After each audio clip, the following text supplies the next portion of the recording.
আমাদের এই সুন্দর দেশ বাংলাদেশটাকে নিয়ে বিশেষ করে আমাদের পাশের রাষ্ট্ররা এবং বিভিন্ন কায়দায় যে গভীর নীল নকশা অনুযায়ী বিভিন্ন ষড়যন্ত্র আমাদের দেশের মধ্যে যে করছিল, তারা একটা ইস্যু তৈরি করবে, হিন্দুদের ইস্যু, যে হিন্দুদের উপর অত্যাচার হয়।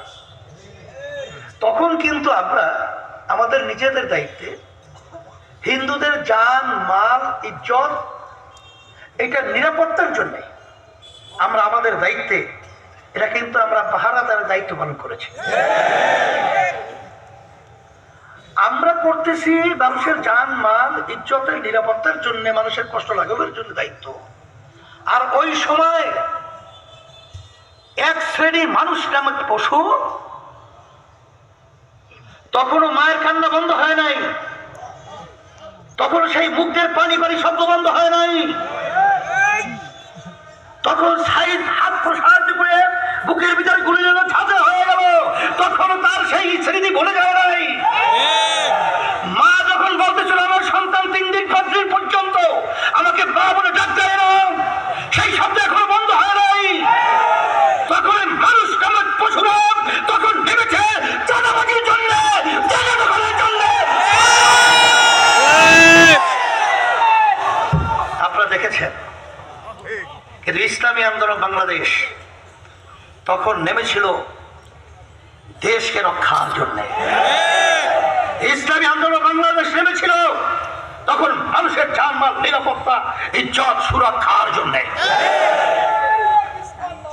আমি বারবার বলে থাকি যে ইসলামী আন্দোলন বাংলাদেশ প্রতিষ্ঠিত হয়েছে 1987 সাল। অদ্যবধি পর্যন্ত ইসলামী আন্দোলনের ব্যানারে একজন এমপিও কিন্তু আমাদের সংসদে যায় নাই। এর অর্থ কি? আমরা খুব ছোট দল না, একেবারে ছোট দল তো। বাংলাদেশে আমাদের সমর্থন আছে। আমরা ইচ্ছা করলে 2, 4, 5, 10টা ডজন এমপি, এটা আমাদের জন্য অনটুর ব্যাপার ছিল। এটা আপনারা বলতে পারবেন, আমি জানি। 2024 জানুয়ারি 7 যে জাতীয় নির্বাচন হলো, নির্বাচনের নামে প্রহসন, আমার সঙ্গে কি কথা হয়েছে, আমাদেরকে বিরোধীরা বানাবার জন্য কিন্তু চেষ্টা কম করা হয় নাই। কিন্তু আমরা পরিষ্কার বলেছি, ইসলামী আন্দোলন বাংলাদেশ এবং চরমনাই মিশন মুজাহিদ কমিটি সহ এটা নিছক 2-1টা এমপির জন্য, 2-1টা মন্ত্রিত্বের জন্য, কিছু সম্পদ সম্মানের জন্য প্রতিষ্ঠিত হয় নাই। এই সংগঠন প্রতিষ্ঠিত হয়েছে দুনিয়াতে শান্তি, আখিরাতে মুক্তির লক্ষ্যে।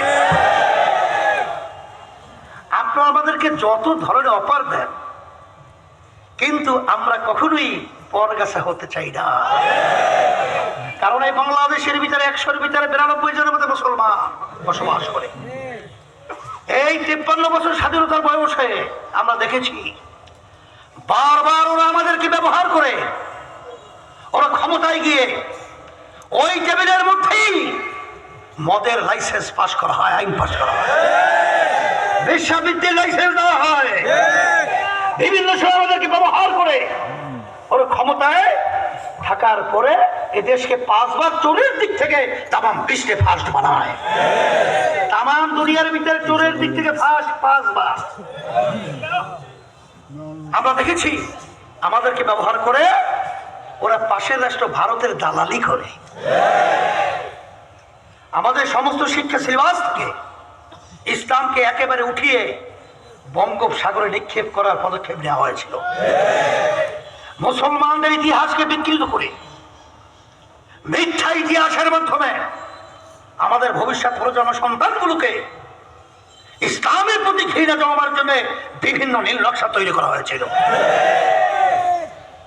আপনারা দেখেছেন শেষে যে আওয়ামী লীগের প্রধানমন্ত্রী, আমরা প্রধানমন্ত্রী কখনোই বলি নাই, এখনো বলি না, কারণ সে তো বাংলাদেশ জনগণের ভোট পায় প্রধানমন্ত্রী হয় নাই। যখন নাকি সে ভারতে গেল, নরেন্দ্র মোদী শপথও নিতে পারে নাই, তখন তার সঙ্গে 10টা চুক্তি করেছে। আমরা ভালো করে আলোচনা পর্যালোচনা করে দেখেছি, একটা চুক্তিও বাংলাদেশের জন্য একেবারে কিঞ্চিত করে উপকার হয় না, সব ভারতের স্বার্থ।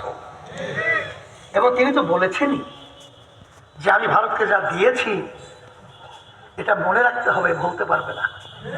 কথা তো ঠিকই আছে। আর আমরা কি পড়েছি? হব্বুল ওয়াতানি মিনাল ঈমান। ঈমানের একটা অংশ হলো এই জন্মভূমির মহাব্বত, দেশের মহাব্বত। এত বড় কুলাঙ্গা আমাদের দেশের মাটিতে বসে বিদেশি দালালি করা, আর এই দালালদের আমরা সহযোগিতা হব, সহযোগিতা করবো, এটা হতেই পারে না। কখনই এদের লেজের ভিত্তিক হয়ে ক্ষমতা যায় নাই।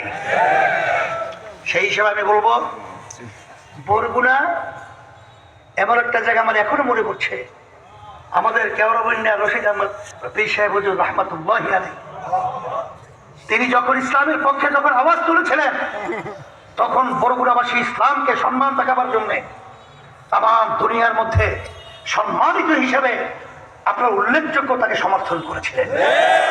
সেই দিক থেকে আমি বলবো, বরগুনার মাটি ইসলামের ঘাঁটি, বরগুনার মাটি ইসলামের ঘাঁটি। আর এই সম্মেলনের মাধ্যমে আজকে আপনাদেরকে আমি উদাত্ত আহ্বান জানাবো, মাঠ কিন্তু উর্বর। যদি আমাদের ইশালি না থাকে, সেখানে কিন্তু আগাছা জন্মাবে। যখন ইসলামী আন্দোলন বাংলাদেশ চরমনার পক্ষ থেকে যদি কারো কাছে দাওয়াত দিয়ে দেওয়া হয়, এমনকি হিন্দু পর্যন্ত সম্মান সহকারে গ্রহণ করে। সেই হিসাবে সম্মেলনের মাধ্যমে আমি আপনাদের উদাত্ত আহ্বান জানাবো, এই সম্মেলনে একটা গতানুগতিক একটা সুন্দর পরিবেশ, কথা দেখলাম, শুনলাম, বললাম, এই পর্যন্ত শেষ।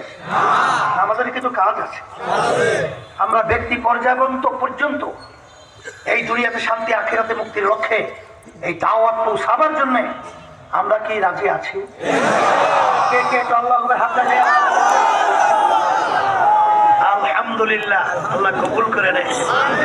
সেই হিসাবে আমি সকলকে আজকে এই সম্মেলনে এত সুন্দরভাবে আপনারা সফল করেছেন, আয়োজক, সহযোগী, প্রশাসন, সাংবাদিক সহ আপনারা যারা কষ্ট করে উপস্থিত হয়েছেন, সকলকে ধন্যবাদ জানিয়ে আমি আমার আলোচনা শেষ করছি। রব্বানা আতিনা ফিদ দুনিয়া হাসানা ওয়া ফিল আখিরাতি হাসানা ওয়া কিনা আযাবান নার বিরহমাতিকা ইয়া রাব্বাল আলামিন।